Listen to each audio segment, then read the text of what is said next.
Hey there, and thanks for joining me. Now, on this channel, I'm committed to helping you to identify, embrace, and walk out the wonderful, fabulous life that God has designed for you. And with that, I have a question.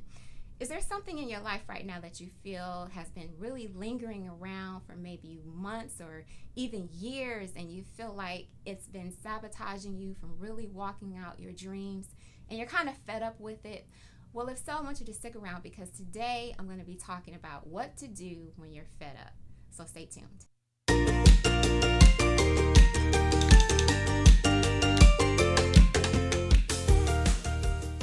Hey there, and thanks for joining me. Now, in my household, we have all the signs that we're getting towards the end of another year.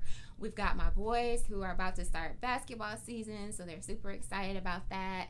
We've got the South Florida weather down here that finally the humidity is lifting a little bit, so it's a little bit more comfortable to be outside in the hottest part of the day. But we also have me looking at the goals that I've made for this year and kind of evaluating my goals, and then also looking at my goals for next year. And I have to say that there's one area that I've made some goals on that really I haven't seen much progress this year.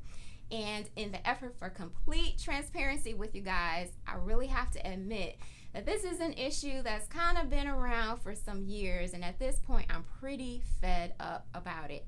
And you know, it reminds me of the movie The Help. Now, this is a spoiler alert if you haven't seen it. Towards the end of the movie, there's this confrontation that occurs between Hilly and her friend Elizabeth's maid, who is Aibileen. And so Aibileen gives Hilly a piece of her mind, and then she asks Hilly a question. Ain't you tired, Miss Hilly? Ain't you tired? Did you catch the feeling? Did you catch the emotion of that question?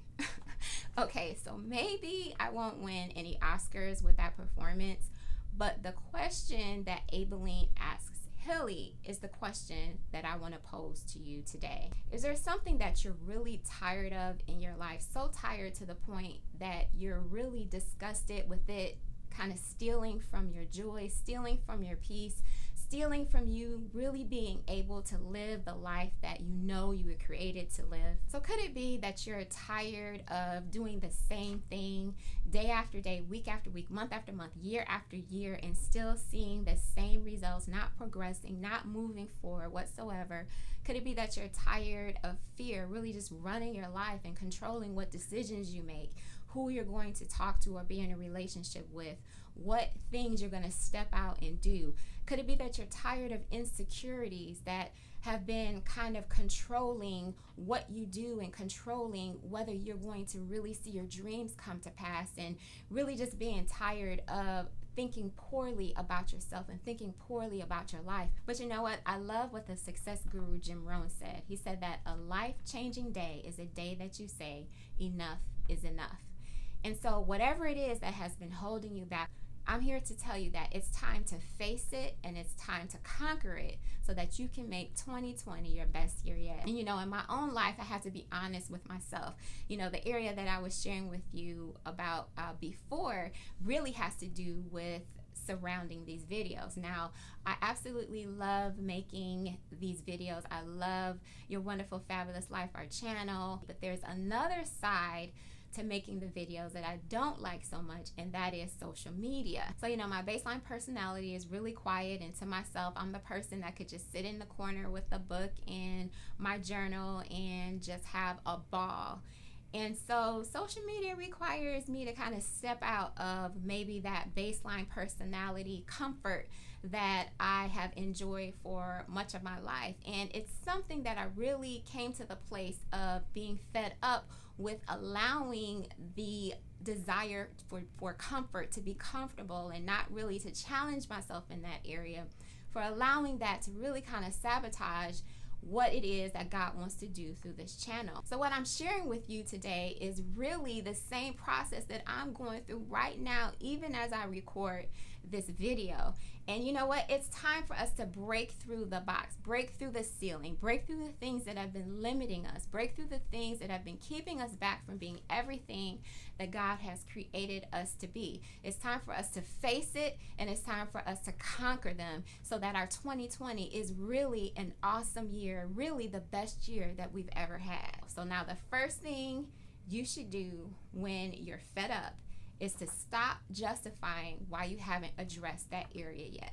Now, the second thing we want to stop doing when we are fed up is we want to stop avoiding that thing. We've got to look it in the face, and we've got to tell that situation, tell that issue that, you know what, I'm not running from you anymore. I'm not afraid of you anymore. I'm going right through you. So now the third thing we want to stop doing is we want to stop analysis paralysis. Now, I have to say that I'm probably queen of this. I will research it. I will look in my Bible and get all kinds of scriptures. I will talk to this person and that person. I'll be on the internet looking up the class or looking up the different references that I need. And then I have all this information, but then not do anything with it. There comes a point where we need to stop just looking at all the information, going over it day after day. And sometimes all the research is just a mask for fear, because we know that, okay, I can say that I'm doing what I'm supposed to be doing, but I know that once it comes and the rubber meets the road, I'm not actually going to do anything, but I've got the excuse that I actually did do the research. Well, it's time out for that. We're moving past that. And number 4 is we have to stop waiting for it to magically change. No one is just going to walk up to us and just hand us a check for $2 billion for us to walk out our dreams. No one is just going to come into our life and take our planner and schedule the planner the way that it needs to be so that we can, cram in the things that we need to do. No one is just going to come up to us and force us to think the way that God thinks about us. We are going to have to stop waiting for it to magically change, and we are going to have to be the change that we're looking to see. Okay, so now I gave you the don'ts. Now it's time for the do's. These are the things to do when you're fed up. So the first one is we have to plan to be uncomfortable, no matter how uncomfortable it may get. Okay, so now the second thing is you want to be accountable to someone. So maybe it's a best friend, maybe it's a family member, maybe it's a pastor. You want it to be someone that is mature enough to hold you to the thing that you are committing that you're going to do. So whatever that thing is holding you back, you're now committing to this person that, you know what, I am not just going to go through the motions anymore, but 2020 is my year where I'm actually walking through to victory on the other side of this thing. Which brings me to number 3, which is you want to see yourself on the other side of this issue. What will your life be like now that you have conquered this issue and it's no longer holding you back? What opportunities now will be made available to you that were once not available to you? How will things be different? How will you be different? How will the people that you care about be different as a result of you walking victoriously through this issue? And you're no longer seeing yourself as a victim, seeing yourself as now being held in and limited by this issue. You're now putting yourself in a place where your faith is building because you can actually see that it's something that is going to happen in your life. You want to have an immovable foundation when you are looking to go on the other side of something that has been holding you back. And that immovable foundation we find in the Word of God. And we see that in Hebrews chapter 13, verse 5, which says this. It says, God himself has said, I will not in any way fail you, nor give you up, nor leave you without support.